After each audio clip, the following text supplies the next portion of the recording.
Here, if you see Ardiel Jimenez, tap him on the shoulder. Who's that? Ardiel. Ardiel, I'll get him out, yeah. Yeah. Cool, All right, fellas, Mark enjoy. McCarthy coming Enjoy the up, show. heat number 8. Good luck, brother. Oh, my, that was intense heat. And you can see Mark McCarthy's a little excited right now to get suited up and get ready for his heat. And David Hubbard. Oh, David Hubbard finding some barrel time. Is he going to come out of that? The tide is starting to change a little bit. Wow. So Dave Hubbard clocking in some tube time right. Oh, some tube time right there. Things are dropping out of the sky here as Mark McCarthy heads out and gets ready for his heat. He's coming up in heat number 8. Oh, my. Ton of action going down today, ladies and gentlemen. This is the 2012 Sintra Portugal Pro. And here's another look. Look at this thing. Hit the sandbank and all of a sudden starts barreling. Dave Hubbard. It looked like it was going to stay open, but then the longer he stayed in there, the longer it drew away from him. So not coming out of that one, but a nice clean barrel ride. Breakfast burrito for Dave Hubbard on that one. This is heat number 19, the 7th heat of round number 3 out in the water. As we see Andrew Lester coming out of the water, he is stoked. And I guess that's an advantage of commentating. You can see what the judges are giving for what maneuvers on what size waves and get out there and put it down on the line. Just one of the few things that you can pull away from this once you get it into the hot seat. And you can see Jared Houston talking to his lovely lady, Natasha. And, yeah, we have about 23 minutes remaining in this 25-minute heat. I'm going to take a step out, and believe it or not, we have Mike Stewart and Terry McKenna. They're going to step into the commentator's booth and give you the lowdown for the next heat or two, and I'll be back shortly after that. So you guys stay tuned. Ton of action going down here at the Sintra Portugal Pro.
Perfect.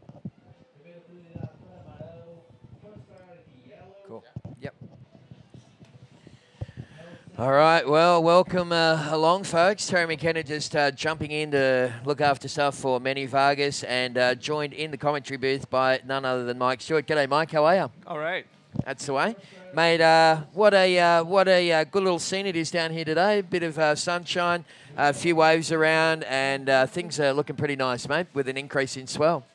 Yeah, I mean, it's a lot cleaner than the last few days, at least in the afternoon, so it's looking pretty good right now. Guys are able to mix it up out there. All right, well, we've seen some pretty good action right throughout the day here today, and right now we're into heat number 7. It is Pierre-Louis Costes in the red singlet, Dave Hubbard is in the white, and Diego Cabrera is in, Dave Hubbard in yellow and Diego Cabrera in the black, and really nice. Yeah, really nice to see Diego Cabrera back in action, mate, after what was a pretty scary sort of a injury over there in Chile. Yeah, I was. A lot of people were, including himself, I'm sure, was legitimately concerned for the guy. I mean, he had a really bad head injury at Gringo, and you know that was a just kind of proof of how gnarly the place is. But that was a really unfortunate situation. But, man, he's rebounded amazing, and he's back on track. And in some ways, it might have been actually a really good thing for him to kind of, like, get a new perspective on everything. because he seems like he's a little clearer now when I see him. You know, he doesn't have that youthful randomness. He's a clear guy. You know.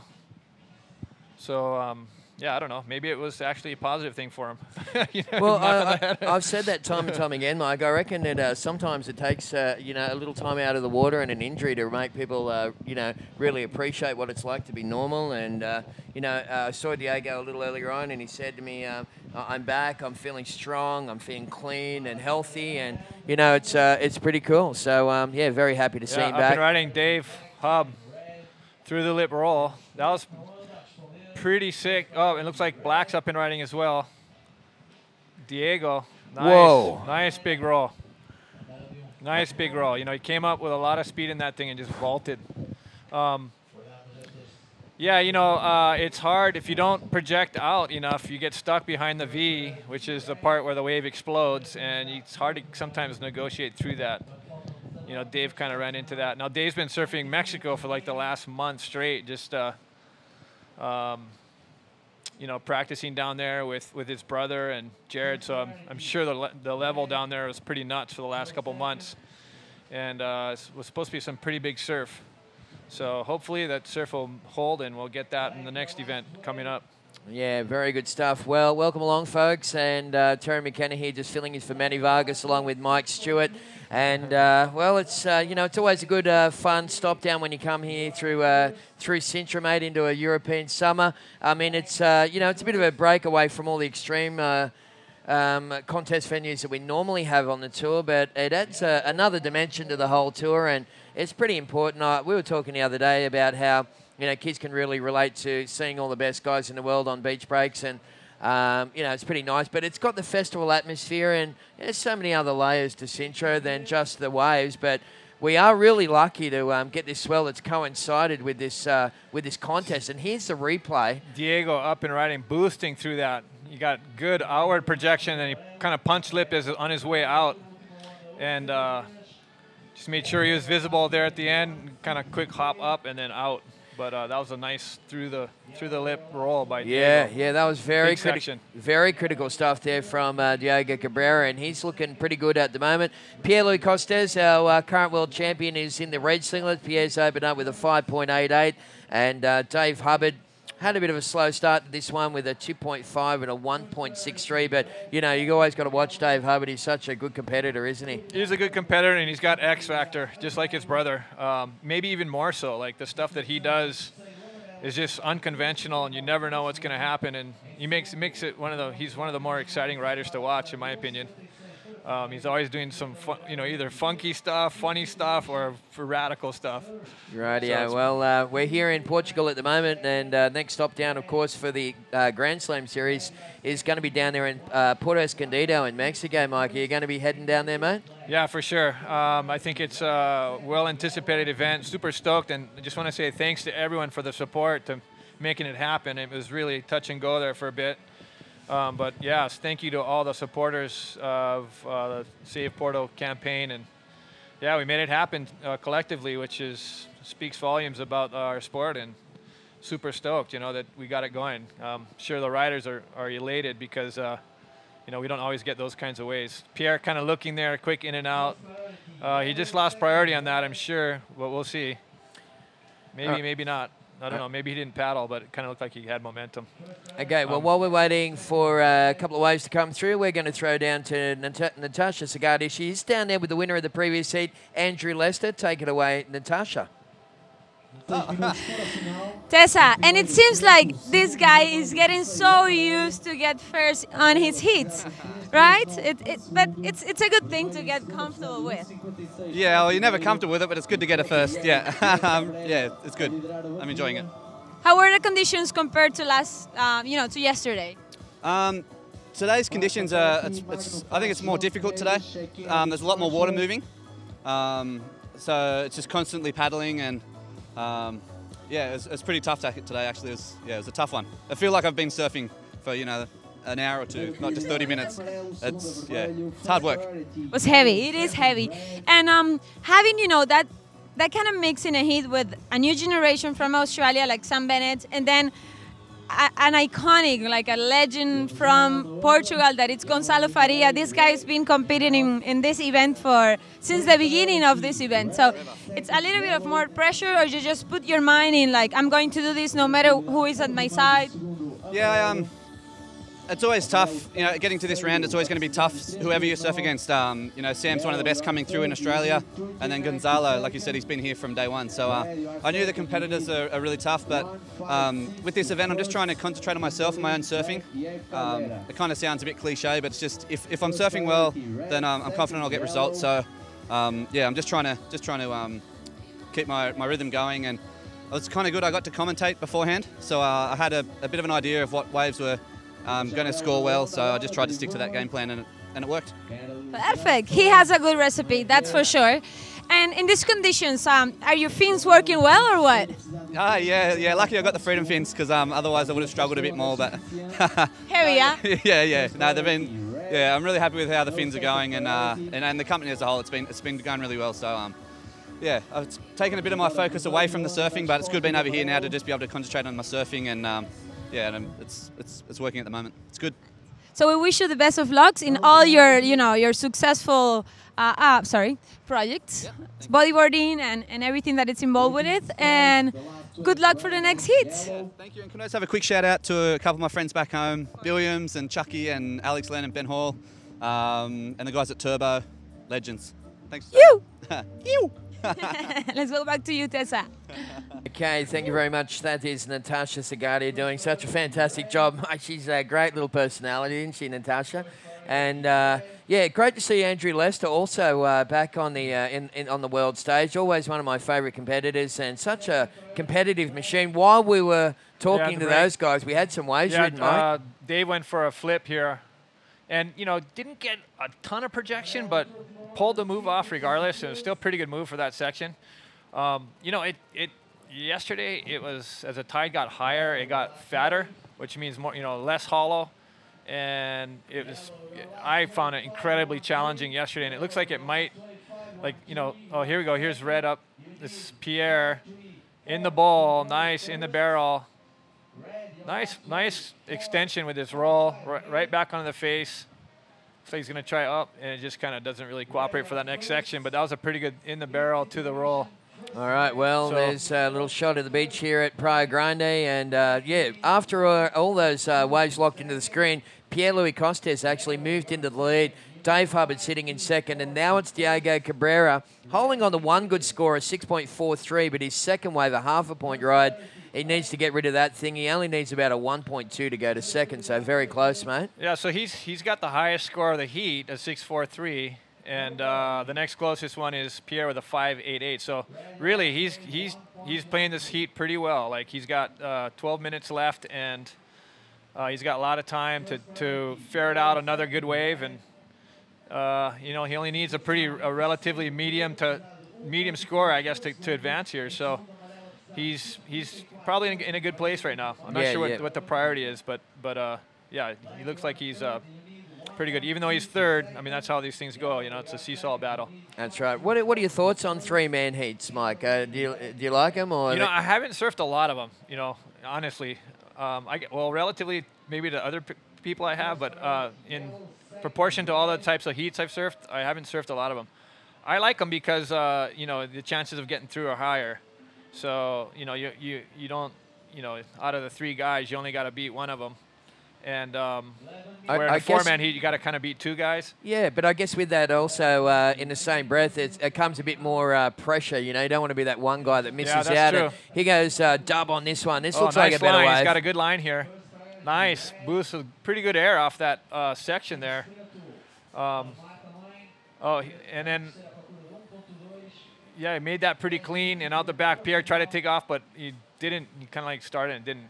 Anyway, you can see here, and one of the benefits of this wave is a good draw line to the lip. Like, you can get a pretty good line if it's clean, and that was pretty good. Like, he got to the lip, good invert, and brings it back around.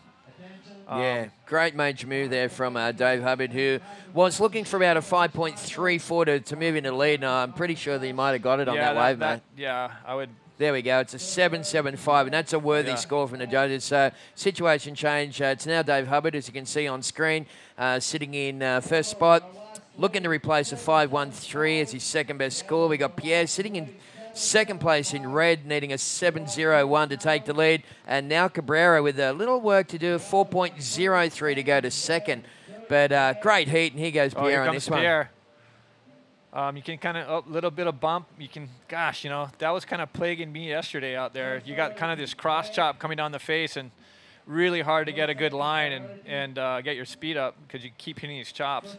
It's I tell you what you do here, get here is off the Hotel Erebus where they got the big pool there. It's almost like you get a little side wash, like the swell hits it and then sends like a wonky kind of a wave that runs through the lineup sometimes. It's great if you can time it so you can like use that to boost off, but sometimes it just creates these crazy little lumps that go through the lineup. Yeah, it's not like a good side wave. It's more like wake or something. It's just kind of weird. Well, there's Mark McCarthy, the South African, will be pulling on the red jersey, and you can see him just talking to Joel, the beach marshal, doing a great job. We've got Magno Passos and Jean Pinheiro also in this final heat of the round. Cool. Well, here is Diego trying to better. He just needs a 4. Looking for a section. Nice roll. Not much else to that wave, but, you know, that was a clean move. Well, I like the way that he kind of just waited almost a little there, and he just pulled in under the lip and like left it to the absolute last second to try and maximise the score on that roll. But pretty good single manoeuvre. He only needed a 4.03, so he's going to go pretty close with that one move. I'd say, yeah. I mean, we'll see what the judges say. That'll be. I'd say he probably got that.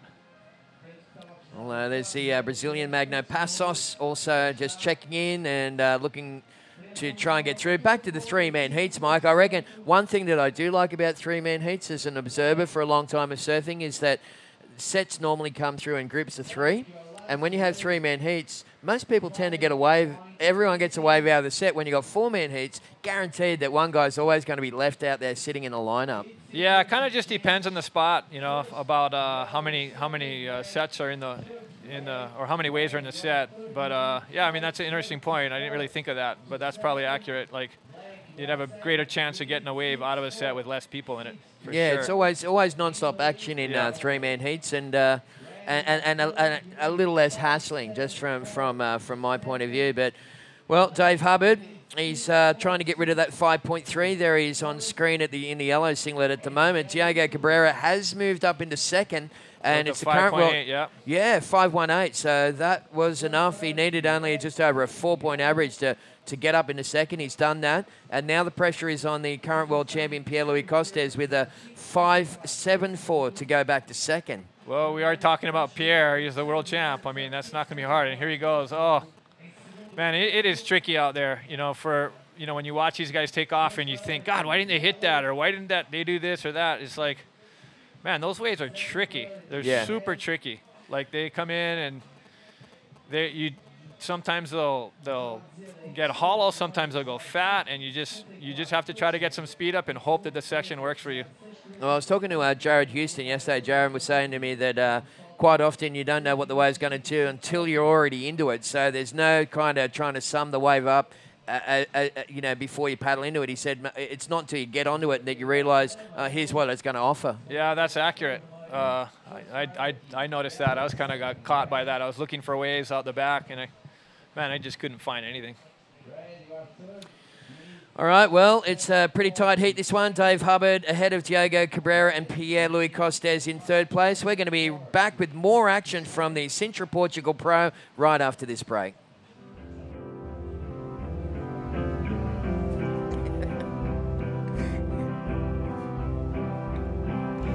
They're cool ads, these things.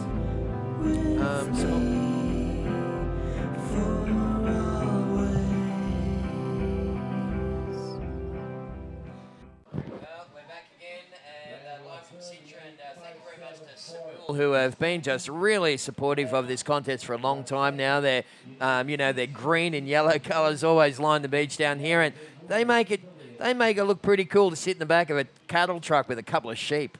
That takes good marketing.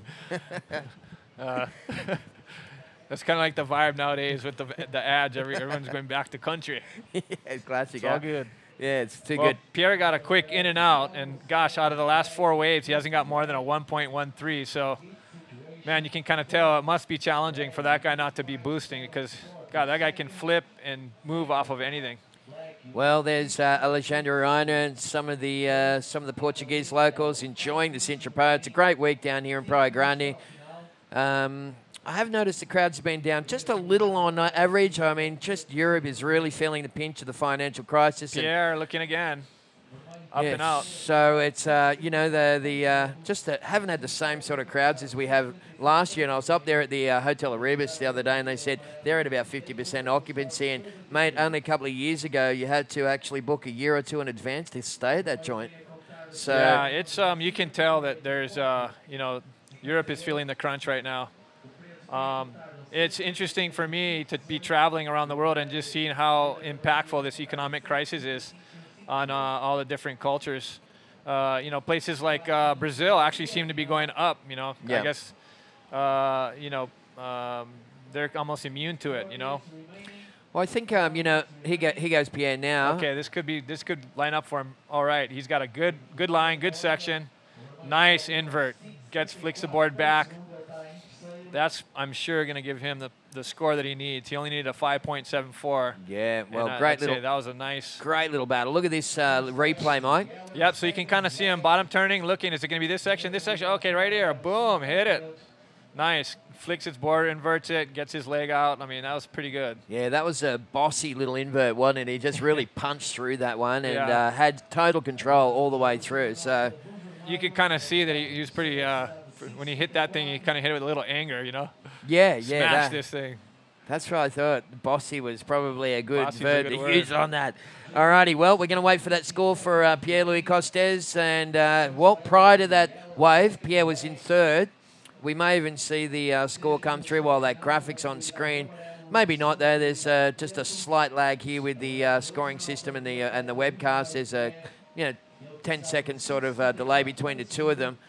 Scores just coming through now for Last of Red. And we will try and hold that graphic on screen, actually, because it'd be interesting to see it come up. And it usually gets to the webcast screen before it gets to us. Oh, that's it. So Pierre moves to first. There it is, 7.75. Good score. Well, they thought that was exactly the same sort of quality as we saw the early one with Dave Hubbard, who posted the 7.75. Now Cabrera is on the back foot, needing a 6.46, and, well, with 2.5 minutes to go, the gate is still open a little. Yeah, so now, you know, Diego ideally would have been on that wave, but now he's not, and so he's behind the 8 ball. He's got his work cut out for him, you know. To find a 7 in 2 minutes is, I would say, it's kind of a feat out here in these conditions. Totally possible. Yeah. As Ben and Jeff proved yesterday, but it's not easy. Like, it's not like you go to a particular spot and just wait for a wave. You got to kind of. Well, he might be even trying to make that a little Pierre, harder on him one. now. Nice backflip. Oh, just kind of gets hung up, but he fights his way through. That was good, though. Big move, big section. Gosh, I don't know. Well, Pierre is thinking he may have even done enough to. He's going to come to shore on that win with about just under 2 minutes remaining. He was hanging on to a 5.88 on his second best wave. Let's check the replay. So he hits that lip great. Big extension, just arches back. Almost gets stuck behind the V there and just kind of pushes his way through it. So that was a radical move in a pretty heavy section for today. So I'm sure the judges will like that one. Well, you can see 6.18, 6.18 last red. So Pierre, in fact, that was smart surfing, wasn't it? Right at the end there. So I guess we'll have to wait for the with a minute remaining. Diego Cabrera. Oh, we're going to wait for that score. Yeah, you can't count this guy out, man. He's zapped me a number of times in the last minute. 6.46 required for the Cabrera to get through. So, but that is the current world champion on screen at the moment. He's sitting in first place right now. Dave Hubbard in second. Diego Cabrera in third. As we said, needing a 6.46 with 30 seconds to go. It is a big mission. It's a big mission. I see a couple bumps out there, but not much. And gosh, he's gonna have to go big. Now, Diego's the kind of guy that goes huge if he needs to. Like, so if he'll go for it, man. If he needs a section, he'll just go all out. Doesn't look like it's coming. Nah. No, he's been robbed of the chance. There's the countdown in the background. And look,